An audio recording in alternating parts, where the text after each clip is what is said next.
Bueno, queridos hermanos, retomamos ahí en el capítulo 25 de San Mateo. San Mateo nos recoge la enseñanza de Jesús acerca del juicio. Y primero trae tres enseñanzas de Jesús acerca del juicio de los creyentes. El juicio empieza, como dice San Pedro, por los de la casa de Dios. Es decir, empieza por nosotros. Los de la casa son los hijos. Y ahí trae la parábola del administrador infiel, ¿verdad? El que atendía a sus propios intereses y no a los de Dios. El de las vírgenes necias, que no atendieron al interés de las bodas, no creyeron en la venida del esposo, por lo menos no creyeron de manera eficaz. En fin, son las parábolas para los creyentes, el juicio de los creyentes. Y después viene el juicio de las naciones, en el cual está el Hijo del Hombre, que es una figura colectiva formada es el cuerpo místico, es Jesús con todos aquellos que han pasado ya el juicio, sus hermanitos pequeños que están sentados junto a Él juzgando a todas las naciones. Esa es la escena de Mateo 25. Y entonces todos los que no han conocido a Cristo mismo, que no lo han visto, serán juzgados según lo que hicieron con sus hermanitos pequeños, es decir, con los creyentes que ahora, habiendo pasado el juicio, han sido hallados como hijos por Dios, es decir, han sido hallados hermanos del hermano mayor. Son los hermanitos pequeños de Jesús. Lo que hicieron con estos hermanitos míos más pequeños, conmigo lo hicieron. Es decir, lo que se hizo con un verdadero hijo de Dios por ser hijo de Dios, eso se hizo con Cristo. Y aunque yo no supiera, si yo traté bien a un hijo de Dios por ser hijo de Dios y no lo perseguí por esa causa, entonces soy considerado también como con derecho a la suerte de los hijos. Esa es, digamos, el principio de interpretación de Mateo 25, que es leído desde Kant y desde los racionalistas en adelante en un sentido moralista y reductivo, en donde la importancia de Cristo desaparece y donde, como dicen algunos autores, ven, acá lo que importa es que se haya hecho misericordia. ¿Pero misericordia con quién? Con él, con los hijos, por ser hijos. Es decir, privan al pasaje de toda significación religiosa. Como otras interpretaciones privan al pasaje de la multiplicación de los panes de todo contenido milagroso. Y dicen, ven, donde hay solidaridad alcanza para todos. Entonces, hasta los paganos que hicieron misericordia con los hijos de Dios, con los hermanitos más pequeños de Jesús, también son tenidos por hijo y se les admite a la herencia del reino de los hijos. Venid benditos de mi Padre, recibid la herencia del reino, es el reino de los hijos. Reciben la herencia. ¿Quién recibe la herencia si no son los hijos? Preparado para vosotros desde la creación del mundo. El juicio de Mateo 25 hay que entenderlo a la luz de la siguiente enseñanza de Jesús y de la promesa que la acompaña. Quien a vosotros recibe, a mí me recibe. Y vosotros son los discípulos de Jesús, los que están aprendiendo a sus pies a vivir como hijos, están conociendo al Padre. Y quien me recibe a mí, recibe al que me ha enviado, a mi Padre. Es un solo nosotros. El que toca a uno de los miembros de nosotros los toca a los demás. Quien recibe a un profeta por ser profeta, recibirá recompensa de profeta. Y quien reciba a un justo por ser justo, recibirá recompensa de justo. Y todo aquel que dé de beber tan solo un vaso de agua fresca a uno de estos pequeños por ser discípulo, os aseguro que no perderá su recompensa. No es que Jesús se oponga a una visión filantrópica universal de que todo lo que uno le hace a un ser humano por ser hombre también es bien visto por Dios. No, no excluye eso. Lo abarca, pero acá él lo que insiste es precisamente en la especificidad de la justicia filial. Y a eso no podemos renunciar. No porque nos opongamos a la filantropía universal. No nos oponemos. El hombre, por ser hombre, es criatura de Dios y está llamado a ser hijo. Pero Jesús no nos quiere dejar en esa filantropía universal. No ha venido para eso. Ha venido precisamente a decirnos que todos los hombres están llamados a ser hijos de Dios, que el Padre quiere que todos los hombres entren en el nosotros divino humano y gocen de la misma dicha divina. Y para sanar, para deshacer las obras del diablo y para sanar la naturaleza herida por el pecado original. Mateo nos relata un episodio que ilustra la conciencia de que los hijos son ciudadanos del reino de Dios y como tales están exentos de los poderes de este mundo, pero que se someten a ellos libremente. Nosotros estamos exentos como hijos de Dios a toda obediencia civil. Y sin embargo nos sometemos libremente a toda obediencia civil. Y eso enseñados por Jesús.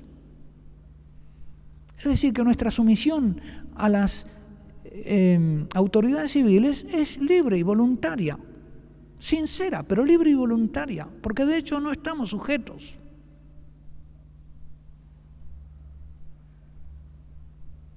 Jesús, siendo rey, sin embargo, pasó por un hombre cualquiera. Y también nosotros, siendo reyes, porque nos acaban de decir que lo somos, pasamos por hombres cualquiera. Y nos sometemos a autoridades de este mundo que se dicen reyes, pero no lo son verdaderamente como nosotros lo somos. Yo soy rey, ¿quién me va a mandar? Pero porque soy rey, me someto libremente. Jesús está delante de Pilatos. Sí, yo soy rey. Y no tendrías poder sobre mí si no te lo hubieran dado de lo alto. Cuando entraron en Cafarnaúm, fíjense lo que dice el Evangelio, cuando entraron en Cafarnaúm, se acercaron a Pedro los que cobraban el impuesto de las 2 dracmas. ¿Qué era este impuesto de las 2 dracmas? Ahí explica. Era un tributo anual, personal, que tenía que pagar cada persona, para el sostenimiento del templo. Cada judío tenía que dar 2 dracmas para el templo. La contribución al culto. Y le dijeron, ¿no paga vuestro maestro el didracma? Respondió, sí. Y al llegar a casa Jesús se le adelantó a decirle, ¿qué te parece, Simón? Los reyes de la tierra, ¿de quién cobran tributos o impuestos? ¿De sus hijos? Es decir, de sus súbditos o de los extranjeros. Y al contestar él de los extraños, Jesús dijo, por lo tanto los hijos están libres. Él, como hijo de Dios, no tenía que pagar tributo al templo. Y Pedro, como hijo de Dios, no tenía que pagar tributo al templo. Sin embargo, para que no los escandalicemos,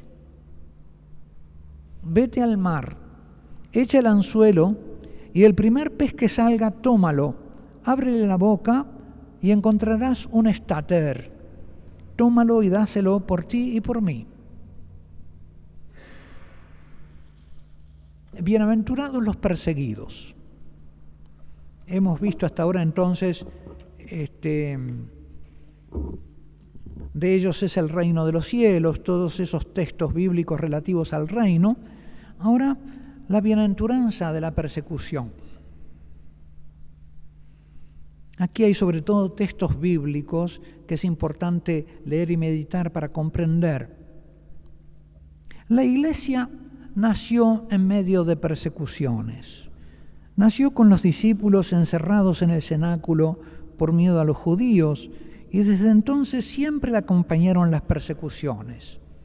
Jesús se las había anunciado y les había enseñado que eran comunión en la suerte de su Maestro y Señor, por ser discípulos y servidores, por ser hijos del Padre.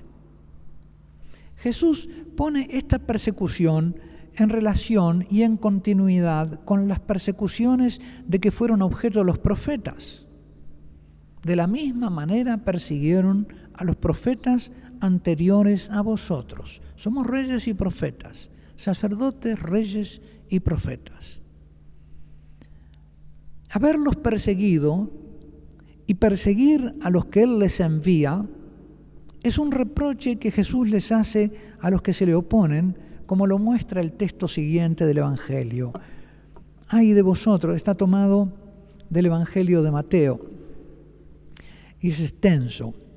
Ay de vosotros, escribas y fariseos hipócritas, porque edificáis los sepulcros de los profetas y adornáis los monumentos de los justos, y decís: si hubiéramos vivido en los días de nuestros padres, no habríamos sido sus cómplices en la sangre de los profetas. Con esto dais testimonio contra vosotros mismos de que sois hijos de aquellos que mataron a los profetas. Que se consideran hijos según la carne, que no están teniendo en cuenta la filiación que Jesús propone, la filiación de Dios. Así que su horizonte es nuestros padres, pero no tienen el horizonte todavía de Dios, mi Padre, o nuestro Padre. A eso apunta el argumento de Jesús. Ustedes tienen una visión reductiva de lo que es su ascendencia. Ustedes tampoco están recibiendo la profecía que les ofrece ser hijos de Dios. Y van a matar al que les promete eso. Ustedes son hijos de los que mataron a los profetas, y vuelven a repetir el argumento familiar.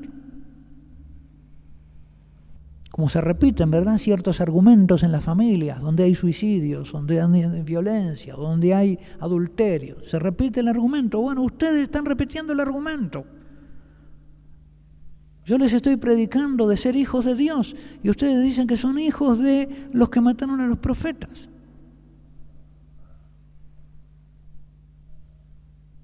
Insisto un poco en esto, porque si no el texto es un poco enigmático. Uno no comprende a dónde apunta el reproche de Jesús. Vosotros, pues, colmad la medida de vuestros padres. Hay como, ¿no? Tenemos que entenderlo como una especie de retintín de Jesús que le pone de vuestros padres. No del mío, no del nuestro. Acá hay una distancia en la paternidad y en la filiación, que es la que existe entre la raza de los hijos de Dios y la raza de la serpiente. Y esto está preparando ya el drama ese, la razón última del drama de la persecución, de esa guerra santa que se va a establecer entre la raza de la serpiente y la raza de la mujer que aplastará su cabeza. ¿Cómo es que colman la medida?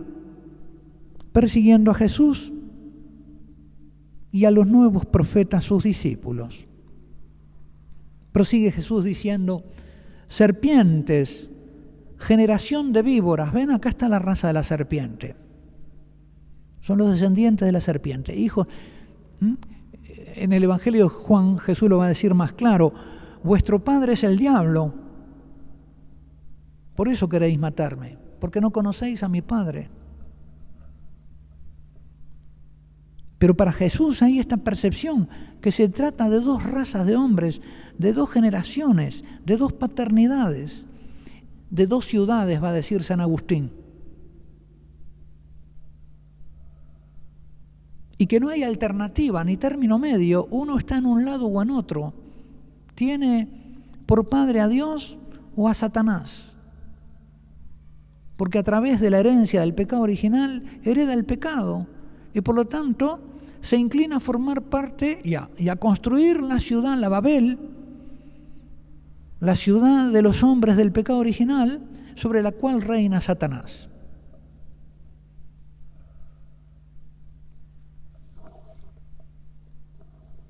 Y esa es una interpretación profética de la historia que tenemos los profetas de estar, los nuevos profetas, tenemos esa interpretación profética de la historia. Esta es una visión, una teología de la historia profética, revelada. No es un antojo nuestro. Por eso San Agustín lo puede formular en la ciudad de Dios como lo formuló. Porque en el Apocalipsis estaba Jerusalén y Babel. Y porque Jesús lo enseña acá. Las dos razas, las dos naciones y las dos paternidades. Y la oposición entre ellas, que ya estaba en el Génesis.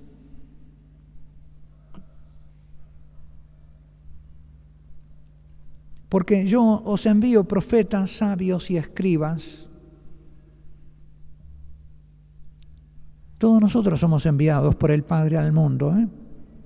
Así como el Padre me envió, yo os envío a vosotros. A unos mataréis y crucificaréis, a otros azotaréis en vuestras sinagogas y perseguiréis de ciudad en ciudad. Porque Jesús nos aconseja irnos de una ciudad a otra. Cuando los persigan en una ciudad, váyanse a otra. Así recaerán sobre vosotros toda la sangre justa que se ha derramado sobre la tierra, desde la sangre de Abel, el justo, hasta la sangre de Zacarías, hijo de Baraquías. Nosotros agregaríamos hasta la sangre del Hijo de Dios en la cruz, hasta la sangre de los últimos mártires nuestros, a quien matasteis entre el templo y el altar. En verdad os digo que todo esto vendrá sobre esta generación no en el sentido de una franja etaria, de una franja de edad, de la generación coetánea con Cristo, sino de la generación en el sentido teológico de los hijos de Satanás, o de los hijos, la generación incrédula, de esta generación, no de esta raza. Por eso el Evangelio a veces traduce, algunas versiones traducen generación y otros traducen raza. Quizás es mejor raza.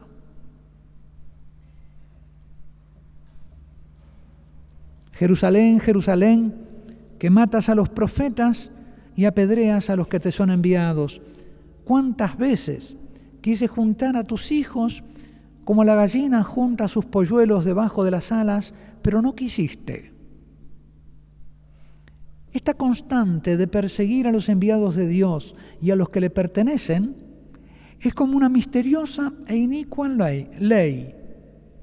Jesús la ilustra con la parábola de los viñadores homicidas que matan a los enviados del dueño de la vid porque se han adueñado de la vid. Los escribas y fariseos, al oír su parábola, comprendieron que se estaba refiriendo a ellos y trataban de apresarlo, pero tuvieron miedo de la gente porque lo tenían por profeta. Bueno, vamos ahora a recibir la bendición de Jesús.